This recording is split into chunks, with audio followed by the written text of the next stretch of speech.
Problem number 2.4. A car is moving with uniform velocity of 20 meter per second for 20 seconds. Then brakes are applied and it comes to rest with uniform deceleration in 1 minute. Number A. Calculate the total distance covered by the car using mathematical equation. Number B. Plot the graph to calculate the distance using speed time graph. एक car है, वो 20 second के लिए 20 metre पर second uniform speed या velocity से move कर रही है। जब अचानक ब्रेक अप्लाई हो जाए 20 सेकंड के बाद उसकी वेलोसिटी रिड्यूस होगी तो नेगेटिव एक्सेलरेशन पैदा होगा। तो इस प्रॉब्लम को सबसे पहले हमने मैथमेटिकल इक्वेशन से हमने सॉल्व करना है, फिर हमने इसको ग्राफिकली भी सॉल्व करना है। दोनों मेथड से हमारा आंसर सेम आना चाहिए। फर्स्ट ऑफ ऑल हम डेटा बनाएंगे। डेटा के अंदर यूनिफॉर्म वेलोसिटी है हमारे पास, यूनिफॉर्म वेलोसिटी। यूनिफॉर्म के साथ वी आई या वी एफ या V1 V2 नहीं लिखते, जस्ट V से जाहिर करते हैं क्योंकि वेलोसिटी कांस्टेंट है। ये हमारे पास है 20 मीटर पर सेकेंड और ये वेलोसिटी कितने टाइम के लिए कांस्टेंट है? 20 सेकेंड। तो यहाँ लिख रहे हैं time is equal to small t is equal to 20 second and it comes to rest. अच्छा देखिए, इतने टाइम के लिए कार यूनिफॉर्म स्पीड यानी कि uniform velocity 20 metre per second के साथ मूव कर रही है। तो इसके लिए मैं यहाँ पे डायग्राम बना रहा हूँ। डायग्राम के जरिए हम शो करेंगे तभी हमें समझ आएगी क्लियरली। सपोज ये हमारे पास पाथ है, ये पॉइंट ए है, ये पॉइंट बी है और ये पॉइंट सपोज सी है। कोई से भी 3 पॉइंट मैंने ले लिया है। यहाँ पर ए से बी तक वेलोसिटी यूनिफॉर्म है, तो मैं v is equal to 20 metre per second लिखूंगा। इस यूनिफॉर्म वेलोसिटी के लिए जो टाइम है हमारे पास वो है 20 सेकेंड। अब पॉइंट बी पर हमने क्या करना है, जो ये पॉइंट बी पर कार पहुंचेगी तो हमने ब्रेक अप्लाई करना है। तो जब ब्रेक अप्लाई करेंगे तो 1 मिनट के बाद कार रुक जाएगी। इसीलिए देखें, मैंने ए से बी तक का डिस्टेंस कम रखा है, बी से सी तक ज्यादा रखा है। क्यों रखा? क्योंकि ए से बी तक स्पीड यूनिफॉर्म है और यहाँ पर टाइम 20 सेकेंड है, जबकि नेगेटिव एक्सेलरेशन के लिए जो टाइम है, जब आपने ब्रेक अप्लाई किया तो ब्रेक अप्लाई करने के बाद 1 मिनट के बाद कार रुक रही है। तो इसका मतलब ब्रेक अप्लाई करने के बाद स्पीड तो रिड्यूस हो ही रही है, लेकिन इसके साथ साथ डिस्टेंस भी ज्यादा कवर कर रही है। इसलिए मैंने ये डिस्टेंस, यहाँ से हमें हिंट मिल रहा था टाइम ज्यादा है 1 मिनट, इसलिए मैंने इस डिस्टेंस को थोड़ा सा ज्यादा बनाया। लेकिन आखिर में यही प्रूफ होगा कि ये वाला बी से सी तक का जो डिस्टेंस है वो ज्यादा आएगा। पॉइंट बी पे पहुंचने के बाद ब्रेक अप्लाई किया है तो ए से बी तक का जो यूनिफॉर्म स्पीड है, ए से बी तक का जो यूनिफॉर्म वेलोसिटी है, बी से सी के लिए वो इनिशियल वेलोसिटी बनेगी, क्योंकि ए से बी तक तो वेलोसिटी कांस्टेंट है। पॉइंट बी पर पहुंचते ही ब्रेक अप्लाई की है तो यहाँ पर जो इनिशियल वेलोसिटी होगी, इनिशियल वेलोसिटी ये होगी हमारे पास V I is equal to 20 metre per second. और पॉइंट सी पर जो फाइनल वेलोसिटी है हमारे पास, फाइनल वेलोसिटी ये हमारे पास इक्वल है 0 टू रेस्ट है हमारे पास 0 मीटर पर सेकेंड। गाड़ी रुक गई है। बी से सी तक का जो टाइम है हमारे पास वो है 1 minute, time 1 minute.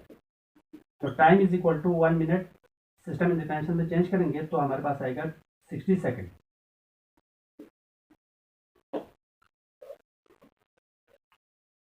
Diagram with data हमारे पास क्लियर हो गया। यहाँ पे मैं दोबारा नहीं लिखूंगा ये डेटा, आपने पेपर में ये डायग्राम लाजमी लिखना है। Number A, total distance using mathematical equation,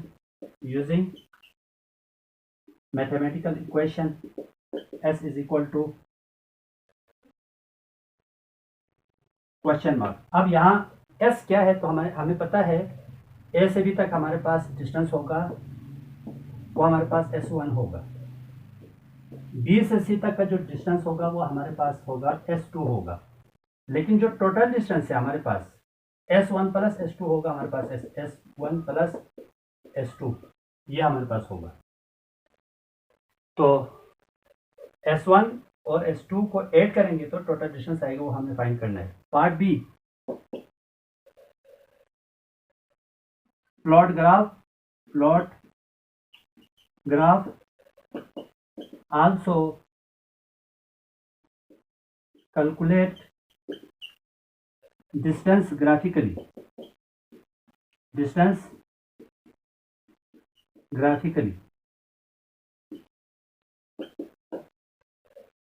हमने ग्राफ भी प्लॉट करना है और उस ग्राफ से भी हमने टोटल डिस्टेंस फाइंड करना है। पहले हम पार्ट ए को हल करेंगे। Part A solution. Part A में हमने मैथमेटिकल इक्वेशन इस्तेमाल करना है। तो from for distance A to B, distance A to B का जो डिस्टेंस है वो हमारे पास हमने शो किया हुआ है S1 से। Distance S1 is equal to question mark. तो जब भी स्पीड यूनिफॉर्म हो, टाइम गिवन हो, तो डिस्टेंस का फार्मूला लगेगा S is equal to VT का फार्मूला लगेगा। तो put S is equal to S1, तो S1 is equal to VT। S1 is equal to V हमारे पास है 20, टाइम भी 20 है, तो हमारे पास S1 आएगा 400 मीटर। ए से बी तक का जो डिस्टेंस है वो हमारे पास आया है 400 मीटर। बी से सी तक का डिस्टेंस फाइंड करने के लिए हम अप्लाई करेंगे, यहाँ पे आप लिख दें for distance from B to C. B से सी के लिए जो डिस्टेंस होगा वो हमारे पास होगा S2। यहाँ पे मैं लिख देता हूँ distance S2 is equal to question mark. B से सी के लिए जो फार्मूला लगेगा, अब देखिए यहाँ पे डेटा के अंदर देखें, इनिशियल वेलोसिटी भी है, फाइनल भी है। तो इनिशियल वेलोसिटी और फाइनल वेलोसिटी गिवन हो तो हम यहाँ इस्तेमाल करेंगे third equation of motion, 2as is equal to vf square minus vi square. सबसे पहले s की वैल्यू निकालें आप। तो यहाँ पे मैं लिख देता हूँ 2as is equal to vf square minus vi square. Cross multiply करें तो 2a नीचे जाएगा, तो s is equal to vf square minus vi square divide by 2a। Put s is equal to s2, तो यहाँ पर होगा S2 is equal to vf square minus vi square divide by 2a। इसको equation 1 लिख दें। अब देखिए यहाँ पर इनिशियल वेलोसिटी 20 है, फाइनल वेलोसिटी 0 है, एक्सेलरेशन नहीं है। अब एक्सेलरेशन हम इजीली गेट कर सकते हैं क्योंकि इनिशियल फाइनल वेलोसिटी भी है, टाइम भी है। तो पहले एक्सेलरेशन की वैल्यू कैलकुलेट करें, फिर आप S2 में पुट करेंगे तो क्या होगा, हमारे पास S2 आएगा। फॉर एक्सेलरेशन का फार्मूला है a is equal to vf minus vi upon t। अब देखें बी से सी का जो टाइम है वो 60 सेकेंड है, यहाँ पे वैल्यूज पुट कर लीजिएगा, मैं यहाँ पे कर रहा हूँ। तो a is equal to vf है 0, vi की वैल्यू है 20 डिवाइड बाई 60, तो a is equal to minus 20 divide by 60। इसको डिवाइड करें,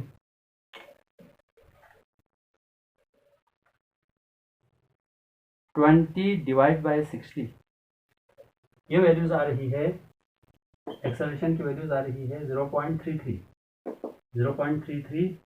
मीटर पर सेकेंड स्क्वायर। ये आया है minus 0.33 meter per second square. बाकी तमाम वैल्यूज है, तो इक्वेशन 1 होगा हमारे पास। Equation 1 becomes S2 is equal to vf की वैल्यू है 0 का स्क्वायर माइनस vi की वैल्यू है 20 का स्क्वायर डिवाइड बाई 2 फार्मूले का a की वैल्यू आ गई है माइनस 0.33। इनको आप सॉल्व कीजिएगा। S2 इज इक्वल टू 0 तो खत्म हो गया, माइनस ऊपर 400 आएगा। डिनोमिनेटर को आप मल्टीप्लाई करें, 2 को मल्टीप्लाई करें माइनस 0.33 से, तो ये वैल्यूज आ रही है -0.66। ये minus cancel, S2 is equal to 400 divide by 0.66, 400 divide by 0.66, तो ये वैल्यूज आ रही है S2 इज इक्वल टू 606। तो 606 आ रहे हैं, इसको आप राउंड ऑफ करके 600 लिख सकते हैं, 600 मीटर। तो इसका मतलब S2 की वैल्यू आ गई है 600 मीटर। हमने देखिए अंदाजे से B से C तक का डिस्टेंस ज़्यादा रखा था, वही ज़्यादा डिस्टेंस आ गई हमारे पास। तो total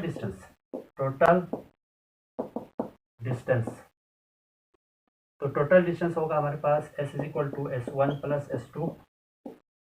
S is equal to S1 की वैल्यू है 400 प्लस S2 की वैल्यू है 600, तो ये वैल्यू आएगी 400 प्लस 600 1000 मीटर। तो S1 और S2 को ऐड करके हमारे पास वैल्यू आ गई है, S2 की वैल्यू हमारे पास 600 था और ये S1 प्लस S2 हमारे पास आया 1000 मीटर। पहले मेथड से हमारे पास आंसर आ गया है। अब हम ग्राफिकल मेथड से पहले ग्राफ ड्रॉ करेंगे और फिर हम जो है ना, इसके लिए हम ग्राफिकल मेथड से हम अगला डिस्टेंस, हम दोबारा डिस्टेंस फाइंड करेंगे, वहां पर क्या आंसर 1000 आना चाहिए। ये डायग्राम है पार्ट ए के लिए, आपने इसको दोबारा नहीं लिखना है। मैंने इसलिए नहीं मिटाया क्योंकि यहाँ पर डेटा लिखा हुआ है, आसानी के लिए मैंने इसको रखा हुआ है। पार्ट बी के अंदर ये डायग्राम नहीं बनाना है, आपने ये पार्ट ए के लिए बनाना है। पार्ट बी में हमने ग्राफ ड्रॉ करना है। पार्ट ए की मदद से आप पार्ट बी को हल कर सकते हैं। ए से बी तक वेलोसिटी यूनिफॉर्म है, टाइम 20 है, तो इसके लिए हमें वेलोसिटी टाइम या स्पीड टाइम ग्राफ चाहिए। मैं वेलोसिटी टाइम ग्राफ ड्रॉ कर रहा हूँ। This is velocity time graph या स्पीड टाइम ग्राफ। वेलोसिटी या स्पीड का यूनिट मीटर पर सेकंड में लेंगे, टाइम का यूनिट सेकंड में लेंगे, क्योंकि हमने सिस्टम इंटरनेशनल में चलना है। तो 0 होगा यहाँ पर, ओरिजिन पे तो 0, वेलोसिटी की वैल्यू 0 होती है। 20 यहाँ कहीं पर होगा, तो मैं सपोज कर लेता हूँ इस पॉइंट पर 20 metre per second. Velocity time graph में वेलोसिटी को वर्टिकल एक्सिस पे लेते हैं, टाइम को एक्स एक्सिस पे लेते हैं। इस 20 metre per second constant velocity के लिए जो टाइम है ये 20 सेकेंड है। 20 सेकेंड के लिए ये वेलोसिटी कांस्टेंट है, तो यहाँ पे एक रेक्टेंगल बन गया। पॉइंट बी पे आने के बाद वेलोसिटी डिक्रीज होगी, तो नेगेटिव एक्सेलरेशन पैदा हुआ। ये जो कर्व है, ये जो ग्राफ है, ये नेगेटिव एक्सेलरेशन को शो करता है। यहाँ पे आके वेलोसिटी 0 होगी तो बॉडी रुक जाएगी। तो ए से बी तक जो टाइम है 1 मिनट है, वो 60 सेकेंड है। तो हम डिस्टेंस फाइंड करेंगे इस ग्राफ से। Total distance equation of motion से हमें पता है, एरिया अंडर द ग्राफ होता है, एरिया ऑफ ग्राफ या area under the graph. Total distance को हम ऐसे शो करते हैं। एरिया अंडर द ग्राफ में एक रेक्टेंगल है, एक ट्रायंगल है, तो हम रेक्टेंगल पहले एरिया ऑफ रेक्टेंगल है plus area of triangle. S is equal to area of rectangle है लेंथ मल्टीप्लाई बाय विड्थ, इसको आप ब्रैकेट में लिखते हैं, प्लस एरिया ऑफ ट्रायंगल है हमारे पास 1/2 length multiply by width. Figure से वैल्यूज डाल दें ग्राफ से। लेंथ है ये वाला, लेंथ है O से C 20 है, विड्थ हमारे पास 20 है, प्लस 1/2 लेंथ तो यहाँ पे भी 20 है, मल्टीप्लाई बाय विड्थ यहाँ पर है 60।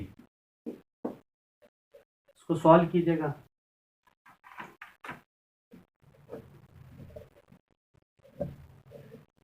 ट्वेंटी 400 हुआ, S is equal to 400 plus, अब इस 2 को मैं 2 1 2 2 10 20, तो ये वैल्यूज 10 और 60 बचे यहाँ पर। 10 multiply by 60, S is equal to 400 plus 60 को आपने मल्टीप्लाई करना है 10 से, तो ये वैल्यूज आ रही है 600। तो S is equal to 1000 metre. This is your answer by second method. दोनों मेथड से आंसर हमारा सेम आ गया, इसका मतलब हमने करेक्ट कर लिया।